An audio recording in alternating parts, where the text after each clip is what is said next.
This guy's tough, man. He's got a lot of demons going on, and me, I'm not. I talk a lot, you know. He's more of a laconic character, and he keeps things inside, and she even says it in the bathtub, you do this John Wayne thing. I'm not like that.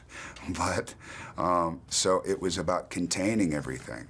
And, you know, I remember a photographer told me once, I was doing, you know, a shoot for something, and a photographer looked at me, he said it very nicely, but he said, it'd be really nice if you had something going on in your eyes right now. And I was like, okay, man, I got it. And he was right. I was kind of off, I was bored by the whole thing, and I was off thinking about something else.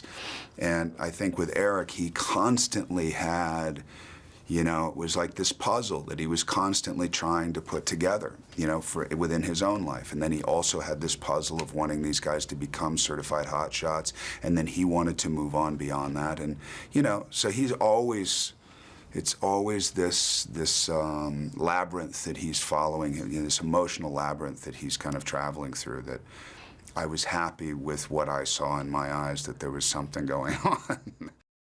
A lot of times in these movies, you know, having a boot camp or something like that is just, it's almost a formality. You know, it sounds good with press, stuff like that. It's like, yeah, you know, we all got together and we did Needlepoint, and then finally we did the Needlepoint movie, and it was amazing.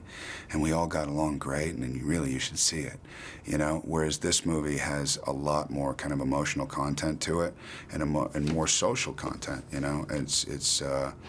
So when we did the boot camp, you know, we had Chief Steinbrink there, we had other former hotshots there, Granite Mountain hotshots there.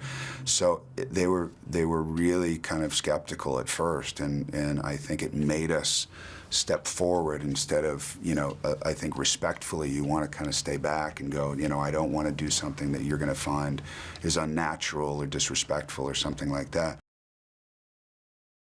A common relationship, you know, it's a very, I wouldn't say dysfunctional, I would just say typically functional, you know? I mean, there's a lot going on. There's a lot of demons to be fought. There's a lot of, you know, they're gone and he's off fighting fires and he's coming back. So, you know, there's a lot of tension and there's also a lot of love. And, you know, Jen did an incredible job. I mean, you're going to say everybody did an incredible job. She killed it. How's that? I mean, she killed this role, you know, and it's one of those roles that you put out there and you go, who would be right for this? And I know her in this way, and I know her in this way.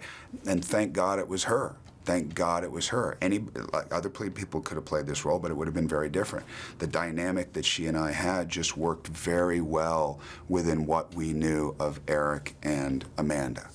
And I just thought she was, I mean, she just stripped everything away and was completely raw. It's the best performance I've seen of hers, and not to qualify each performance, but since Beautiful Mind, which I also thought she was incredibly raw.